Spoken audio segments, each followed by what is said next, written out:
Hey, what's up, guys? Brrr. Mm, okay. Hey, what's up? Fuck, this is so bad. Okay. Hey, what's up, guys? No, that's not good. Hey, what's up, guys? Hey, what's up, guys? Hey, what's up, guys? Hey, what's up, guys?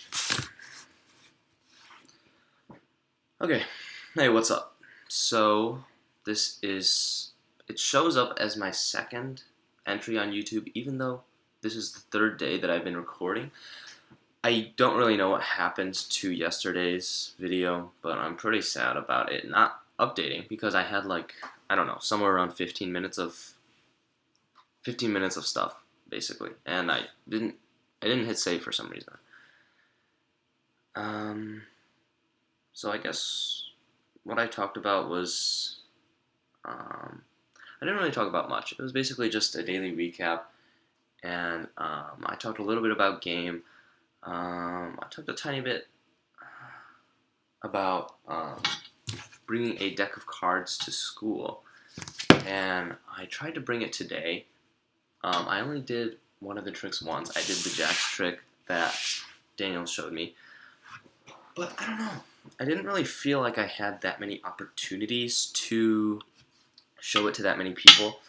Um, Even though there are definitely people that I want to show the trick to, I feel like I don't know. I feel like I don't have that many opportunities to have that. But I feel like this is also an analogy to game, where the opportunities come based on what you make of it. Um, this is why I think this is because there's so many excuses that can be made for approaching someone. Um, like this specific thing isn't perfect or that specific thing isn't perfect. And this is pretty much along the same lines of that, except that it's not necessarily a cold approach because um, we go to the same school or we know each other kind of. So I don't know. That's something.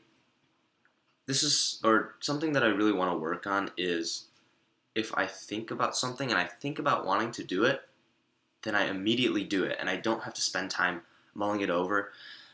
I know there's definitely stages to this. There's, I guess, three different stages that I can think of right now, and one is I constantly think about it, think about it, think about it, and then I never act on it. The intermediate stage, well then, I think I'm the intermediate stage. I'll explain that first. The intermediate stage is you think of something, and then sometimes you do it right away.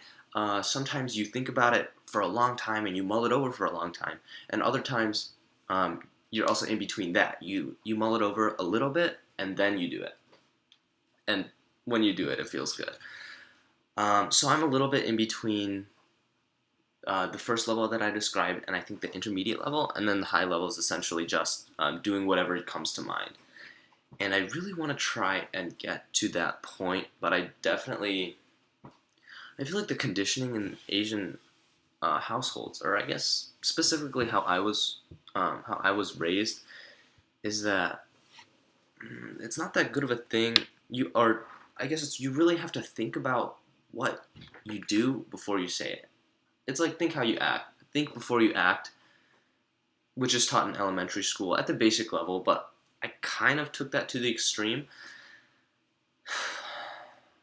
So I think so much. I went over to Emma MacArthur's house last year, I think to study for the stats final or something, and um, I kind of outlined this for her because she's really good at talking. I don't know how, but it's like just to say hi to her, I'd have to think about it all the time before I actually do it, and I'd have to think, okay, if this is going on, like if she's talking to someone, and then like I only can look at her for like a couple seconds before I make my decision on whether or not I should say hi. So that's kind of a glimpse into my thought process. I know it's kind of weird. So let's go into the daily recap, I guess. First hour, we continued our research project for our book of choice, I really have no idea what I'm supposed to do for it because it's a research project on a book of our choice. So that didn't really make much sense to me, and it still doesn't make much sense to me. And there's a thesis, or there's a proposed thesis that's due tomorrow that I have no idea what to do. Second hour, there's nothing new. I feel kind of bad about in computer science letting Adharsh do all the code while I sit back on my ass doing nothing. But he's not complaining, but I still feel kind of bad about it. I think we're gonna start watching VGHS as a trio, me, Adharsh, and Jahal, though, starting in the future.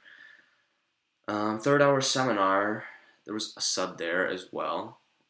The only thing that I did there was play Crazy Eights with Anish and Lokesh. It was really annoying at first because I think we probably played 28 games in total. We played, me, Anish, and Ken played one game, and then he went to actually work on his research while there was a sub going, and I have no idea why he did that. So Lokesh actually jumped in, but his phone wasn't working at first, so we had to grab someone else's. So we played 27 games together. It was terrible. I know there was at one point Lokesh had 10 wins, Anish had 8 wins, and I had 4 or 5 wins. And I was like, I'm getting so ridiculously unlucky because I played the most games out of all of them. But I managed to get it so that the end result was Lokesh had 11 wins, and then me and Anish both had 8 wins. So I kind of made a comeback towards the end. Fourth hour, me and Jahal did roleplay prep together, and I think it went better for me. Yesterday, I did it with Hafsa, and I spoke before questions. I spoke for 3 minutes and 30 seconds out of a 10-minute presentation, and you're trying to get as close to 10 minutes as you possibly can. So a 3-minute 30 presentation is not very good. I know it ended up 5 minutes 30 seconds or something, but that's still pretty damn bad. So today, I finished somewhere around the 7-minute to 7:30 mark, and that's definitely not enough. But keep in mind, I am in a partner event, so hopefully Anakit will be able to make up some of that time to get to the 15-minute time limit that is put on the teams. Jahal made a lot of points after my roleplay because he was judging my roleplay. It's really difficult for me to come up with these really innovative marketing and business and promotional ideas right on the spot like Jahal can. I don't know. I think he's got a lot more years of experience on his hands compared to me. So yeah, he presented a lot better than I did. But we definitely both still have work to do.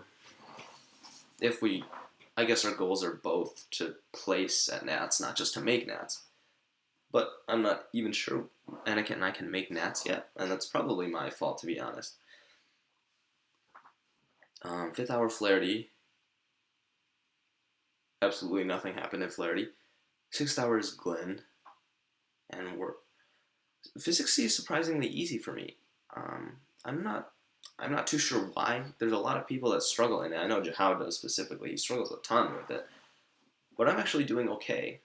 The sad thing is that I can't really be happy about being good at physics because, Jahal got into Stern and I got deferred from Penn. And on that note, I do have to write my letter of continued interest, which is I guess it's a loci. That's what I call it, LLCI. Ricky shared Joey Bugai's letter of continued interest that he had for Michigan a couple years ago. So hopefully I can build off of that. I'll definitely add different ideas because I don't think it's a complete letter, but I think it's something to go off of for sure. On top of that, bringing up Ricky, I know he'll never see this, but I really want to thank him for giving me all of this help, so much help over the college apps process. I think I contacted him a couple days into November, and the first time that he and I worked together, he sort of just tore up my essay. And I was on the verge of crying towards the end of it. I was like, I'm never going to be able to do this. And then he's like, we'll check back in next week. I was like, oh, okay. So this isn't just a one-time thing. So I kind of got a glimmer of hope. Got a glimmer of hope. He left a ton of comments, so I had a ton of stuff to work on. Then the next week, he kind of just tore it up again. And again, I was on the verge of crying. And then he was like, yeah, we'll check back in a week or a couple weeks or something like that. And I was like, okay. And then I think the process repeated maybe one more time until he really said there was something that I wrote that was good. And that was mind blowing for me. So then I ended up finishing my Common App. He didn't really have too many edits for me. He said he really liked the essay, and I was very appreciative of that. And then we even ended up going into the supplementals, which I didn't even know that he was going to help me with. And the last time that we really were in contact was only a couple days ago. It was on New Year's Day, I know. And so he essentially, for almost 2 months straight, he was calling me, and it was like once a week for the first, I'd say, month and a half, maybe a little less than once a week. But winter break, he called me every single day. And it's crazy because I could never imagine doing that for someone else. As shallow, I guess, as it is to say. Because looking at it logically, there's really no reason to. It's just this kind of stuck up kid that you did meet maybe like almost 10 years ago, I guess. But besides that, he's kind of always made fun of you, even though you were older than him. He constantly asked you for rides, and yet you do this gesture for him, even though he knows that he could probably never repay you. And I'm just here. I don't know what to do. I honestly don't even know how to express my gratitude for him. I know I joked about giving him $35, but that's really understating the effect on my writing that he did for me. And the last couple of days, Ricky brought in Offerty as well. So Offerty helped me with a couple of the why us essays, and I'm really surprised by her generosity as well. She helped a lot for my essays, that's for sure. Um, and I guess I'll talk about something that I talked about yesterday, but um, is not here anymore. So I got on a couple of the dating apps like Tinder and OkCupid and Bumble, and I've really only had one serious match so far, and her name was Carly. Um, it's really weird talking to someone that William was talking to me about this. Talking to someone that you've never had contact with, you don't have any mutual friends with, and you probably never meet them in real life unless this virtual thing really brought you together. And so we're like Snapchatting back and forth, and I always have to like struggle to take semi decent selfies. But I don't know. It's such a strange experience for me, to be honest. I'm not really used to I guess this kind of contact, but this is kind of what game is all about, or I guess more specifically, this is what Cold Approach is all about. It's all about these interactions, except it's not even as easy as a virtual interaction. It's it's more difficult because you're in person and you have to do things correctly live. And I guess it's way harder than I thought. In fourth hour today, I did the card trick. I tried to do the card trick on Kate, and I tried to do the thing where Daniel told me. It was like to try and like tell her to put the card in her mouth, which sounds really weird now that I say that. But I don't know. The conviction wasn't there, so it did not work out. Um, so now I was thinking, well, this is not as easy as I thought because Kate is someone that I kind of know pretty well, but it didn't really work for her. And I'm thinking, maybe she's just uptight, but I'm honestly, I don't know. It's definitely not like my conviction was perfect because it was, I don't know, it's not even close. This probably wasn't even like 5% close. Or it probably wasn't even 5% of what it should have been, I guess, if you can measure conviction. But, yeah, game is scary, dude. I could never imagine cold approaching. Could never imagine cold approaching. There's so many excuses. There's so many excuses all the time. I did talk to Alicia for the first time yesterday.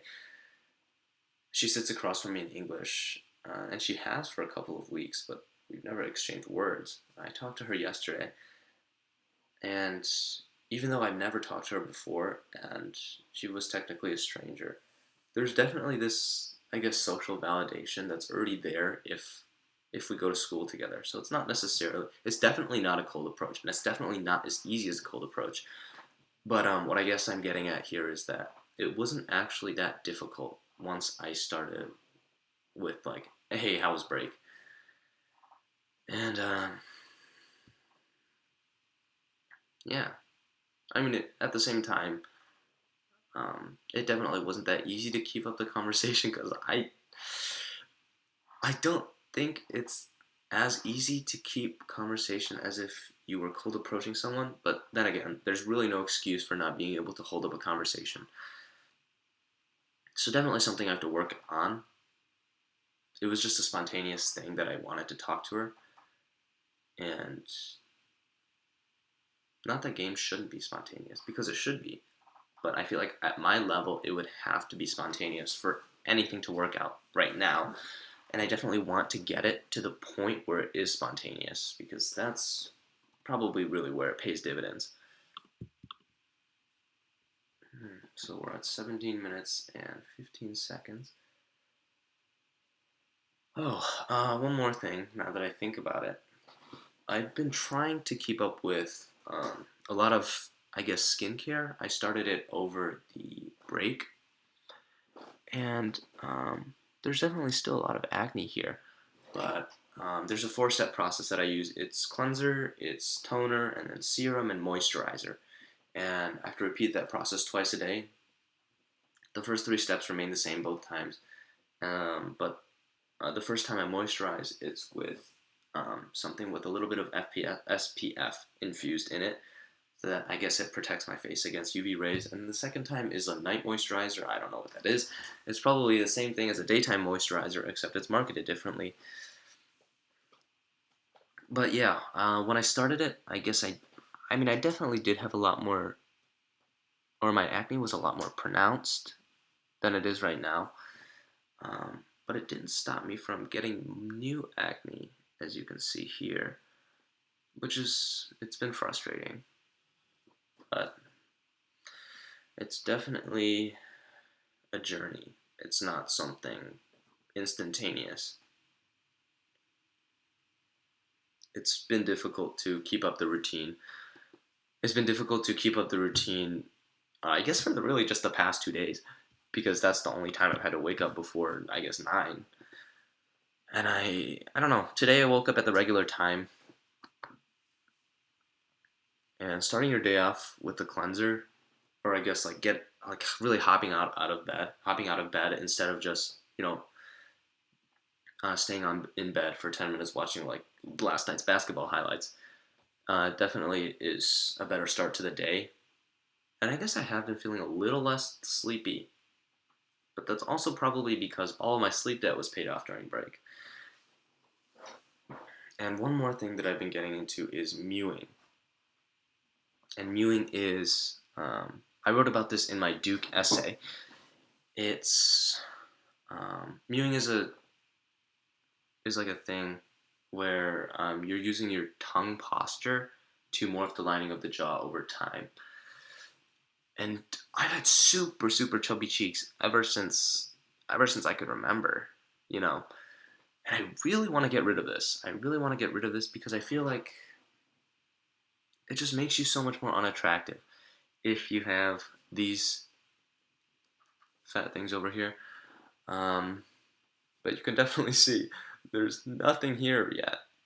And looking at the r slash orthotropics, which is like the official name of Mewing, I guess. Looking at the official r slash orthotropics subreddit, I really don't see any improvement from people. Like, am I just cursed with these cheeks for the rest of my life? Do I have to, or I guess, is this the curse of Asian people, of Asian babies who never manage to lose their initial baby fat?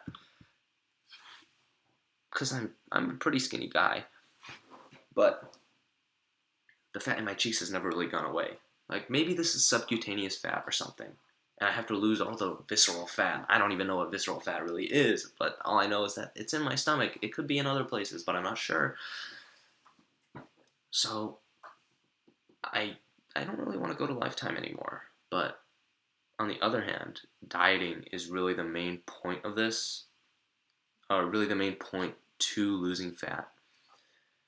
And as a result, I want to better my diet, lose visceral fat, maybe show a little bit of abs, maybe lose a little bit of subcutaneous fat around my stomach, maybe lose a bit of subcutaneous fat around my arms so it actually looks like I have definition for the first time in my life, and maybe lose some of the fat over here, maybe get a jawline. That'd be awesome.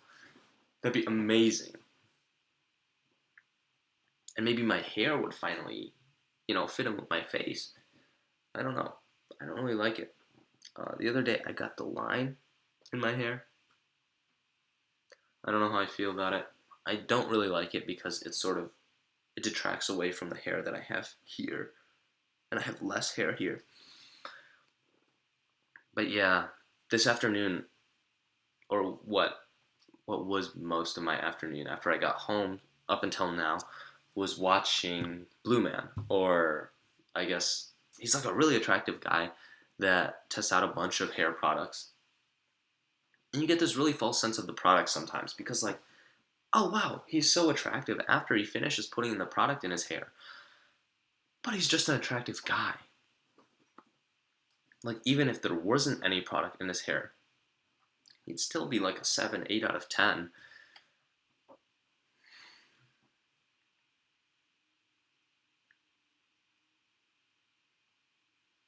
So I have to figure out which product I need to get. Or I have to figure out a better routine.